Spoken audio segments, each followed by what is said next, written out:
Alors ici, on va voir qu'on peut demander à l'utilisateur d'encoder son nom dans le projet 1 et ce nom va être récupéré par les projets suivants dans lesquels l'utilisateur va naviguer. Alors pour ça, on va avoir besoin de deux petits codes JavaScript que je vous ai mis ici. Vous pouvez les télécharger en allant en tapant cette adresse, cette URL dans le navigateur web.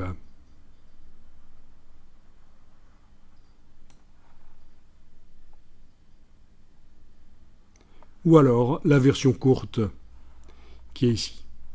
Si vous tapez ça, vous allez obtenir la même chose. Ça va télécharger un fichier zipé. Et quand vous allez le dézipper, vous allez trouver les deux fichiers texte que je viens de vous montrer dedans. Et ces fichiers texte contiennent le code JavaScript à copier dans Captivate pour mettre dans Captivate des comportements, des actions automatiques qui vont, quand l'utilisateur sera dans le projet 1, la première action va être de sauvegarder le nom d'utilisateur. Et quand il va naviguer vers les projets suivants, il va y avoir d'autres actions, aller récupérer le nom de l'utilisateur. Alors, à quoi ressemblent ces scripts? Eh bien, voilà le premier.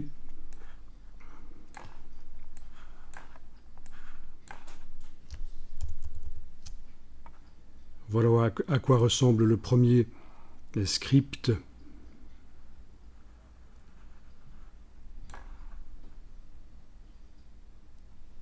Et donc on va utiliser en fait une fonction du navigateur web qui sert à stocker des informations. C'est ce qu'on appelle le local storage. Et ce sont des informations qui vont rester d'une session à l'autre. Si l'utilisateur ferme l'ordinateur et le rallume, les informations seront toujours stockées dans le navigateur, que ce soit Firefox, Chrome ou d'autres navigateurs. Deuxième code que je vous montre ici.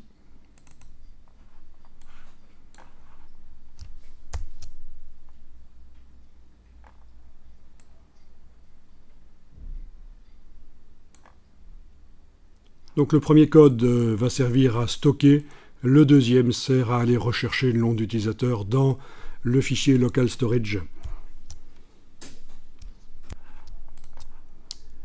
Alors c'est tiré d'un fichier, d'un tutoriel de Jim Lechleiter et j'ai un peu adapté pour que ça fonctionne dans Captivate 9 et c'est quand même lui qui a fait la plupart du boulot qu'on va voir ici, le plus gros du travail. Et donc ça va donc éviter que quand l'utilisateur passe au projet 2, eh bien, ils doivent réencoder son nom. Le projet 2 va tout seul aller rechercher le nom stocké dans le local storage. C'est le genre de chose qui est intéressante quand on ne met pas son programme de formation Captivate sur un LMS. Parce que si vous mettez ça sur un LMS, vous allez avoir ces fonctions de variables qui vont être stockées et récupérables.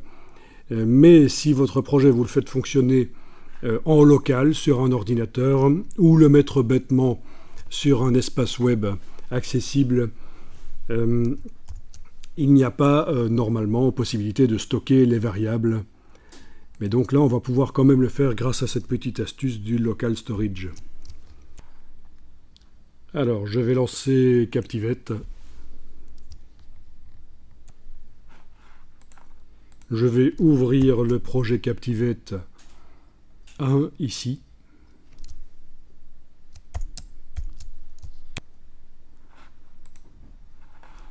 Alors on a donc une page d'accueil, comme on avait dans l'exercice précédent, qui consistait à faire plusieurs projets et passer de l'un à l'autre grâce à des raccourcis web. On a une page 2 dans laquelle j'ai mis un texte dans lequel l'utilisateur va pouvoir écrire une entry box que j'ai donc mise grâce à ici texte, zone de texte. Et ici, on a le bouton continuer qui en fait cache le bouton qui est d'origine avec le entry box, le bouton envoyer que je ne vais pas utiliser en fait. Et ce bouton continuer, je l'ai mis grâce aux interactions, j'ai ajouté un bouton. Bien sûr, il faudra agrémenter, ne fût-ce que mettre une phrase qui dit à l'utilisateur qu'il doit encoder son nom. Ici, on voit juste comment ça fonctionne, donc c'est très simple au niveau design. Et alors, on a une troisième diapositive, donc je suis toujours dans le projet 1. On a une troisième diapositive qui salue l'apprenant. Mais ça va être évidemment son nom à la place de cette variable qui s'appelle apprenant.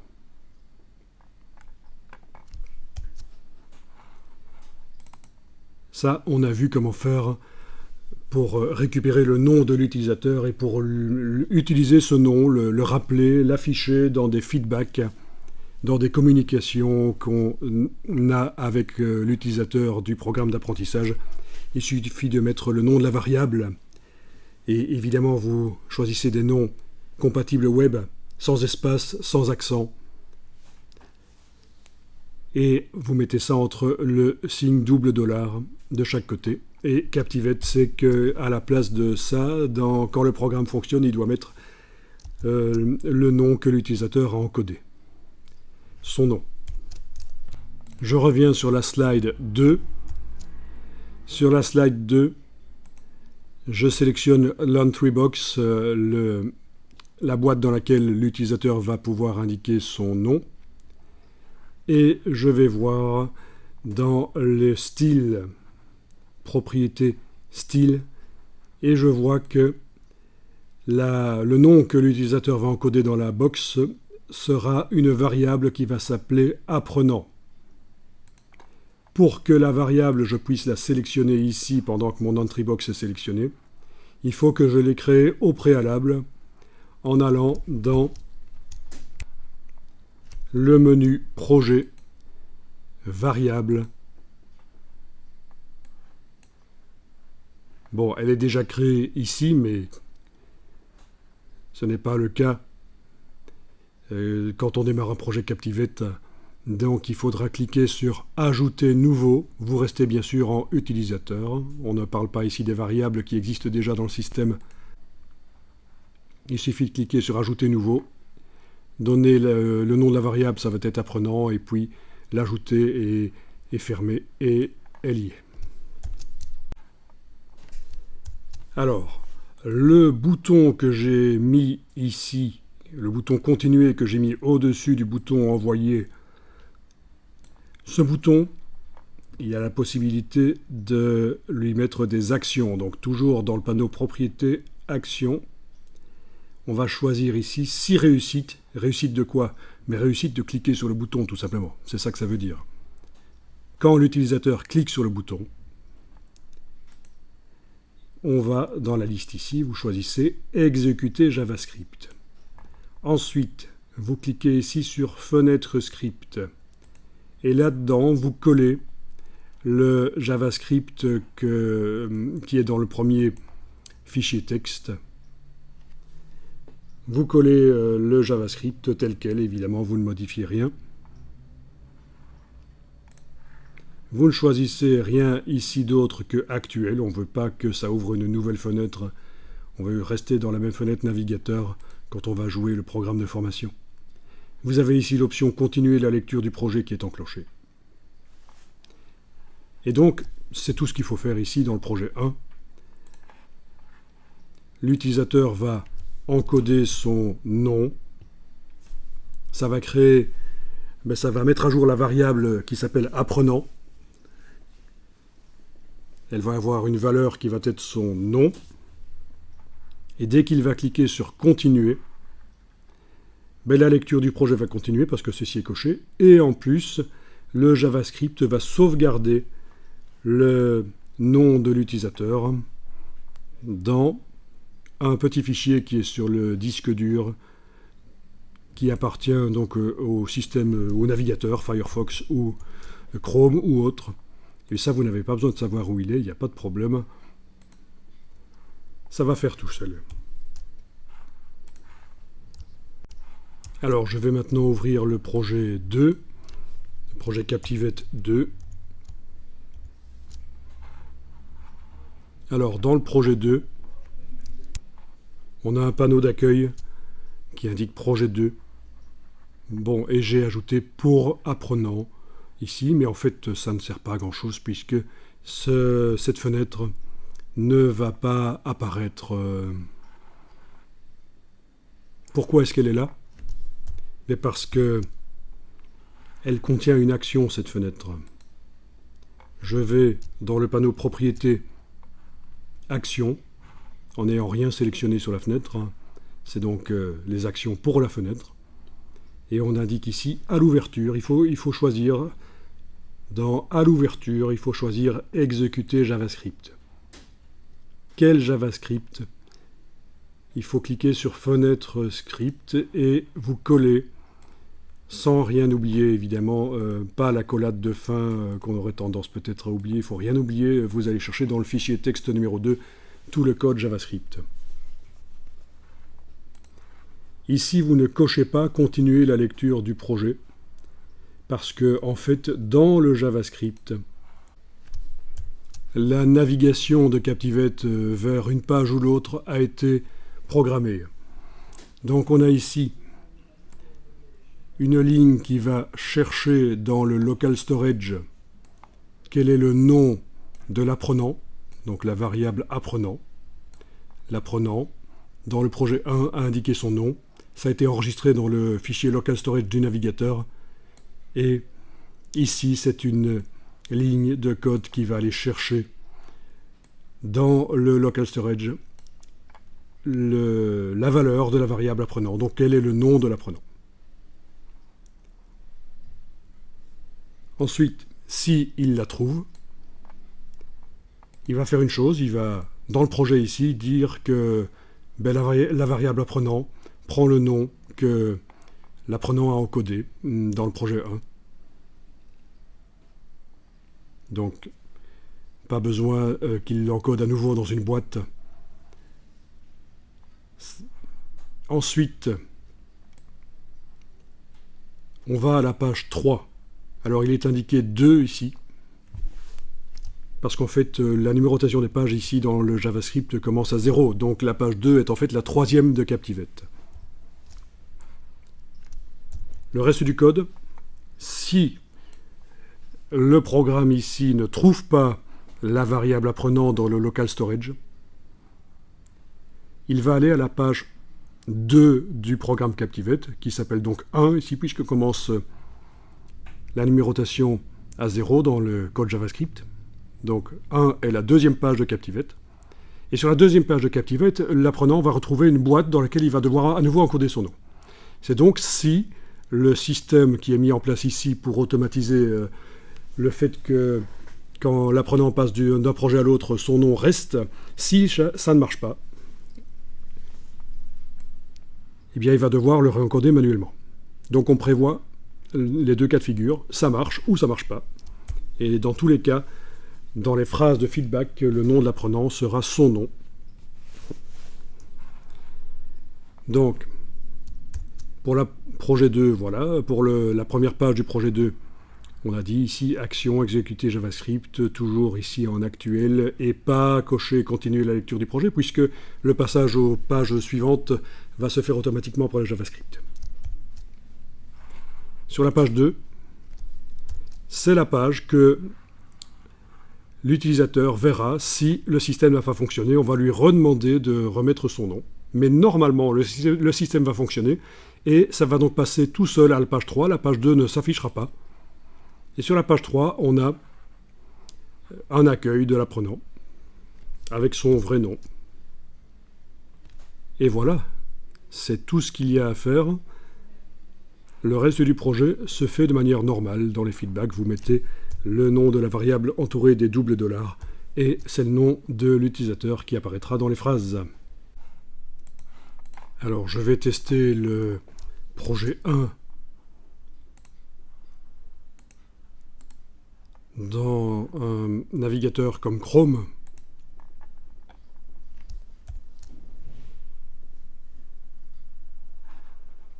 Donc, j'indique le nom.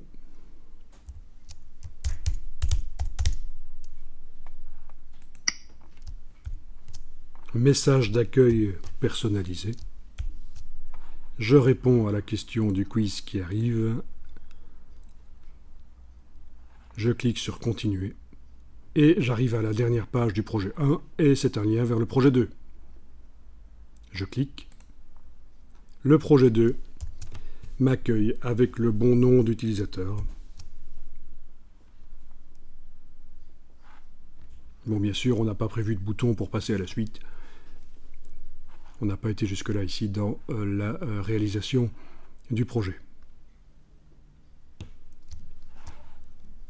Je vais quitter Chrome et je vais essayer ça avec un autre navigateur. Essayons avec Safari.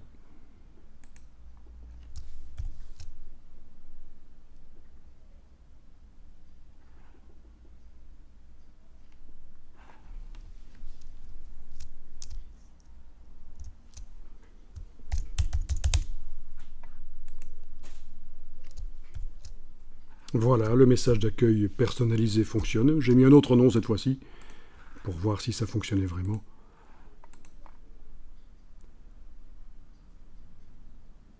Je passe à la dernière page du quiz, du projet, à la dernière page du projet, voilà, vers le projet 2, et ça fonctionne, le projet 2 a été recherché, le bon nom. Ça, c'était le navigateur Safari.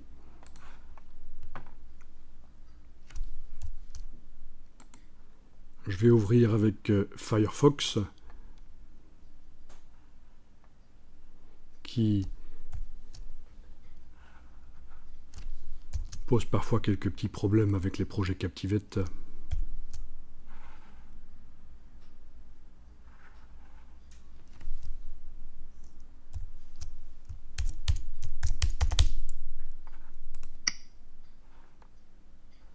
Voilà, ça fonctionne. Il est allé rechercher le nom. Je passe au quiz.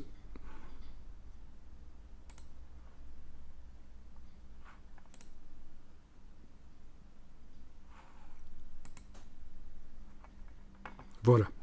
Et là, petit problème. Le projet 2 n'a pas pu aller rechercher le nom et donc je dois l'encoder ici, manuellement.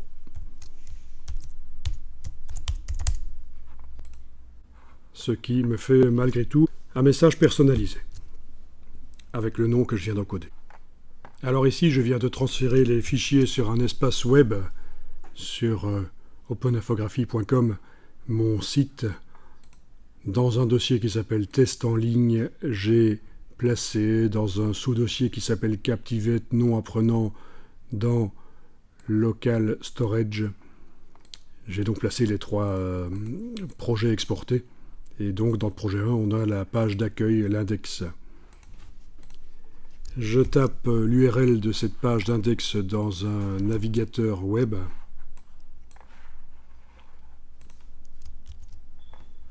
La voilà. Donc c'est le chemin que je viens de montrer sur mon logiciel FTP qui sert à transférer les fichiers. Donc le nom du site, puis le sous-dossier, puis l'autre sous-dossier, puis le dossier du projet 1, puis la page d'accueil index.html.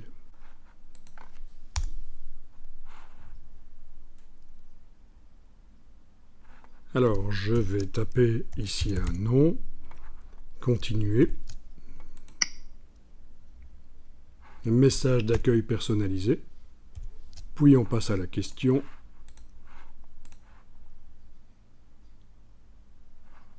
Continuer. Puis je vais cliquer sur vers le projet 2. Et là, ça fonctionne. Donc ce qui ne fonctionnait pas en local fonctionne quand il est en ligne. Alors vous allez pouvoir tester ça, puisque je laisse ce dossier sur le serveur, vous pouvez, dans un navigateur web, par vous-même, tester pour voir si ça fonctionne chez vous quand vous allez dans ce programme de formation et que vous tapez le nom que vous voulez. Donc pour vous simplifier les choses, voilà l'adresse que vous pouvez taper pour arriver sur la page du programme de formation.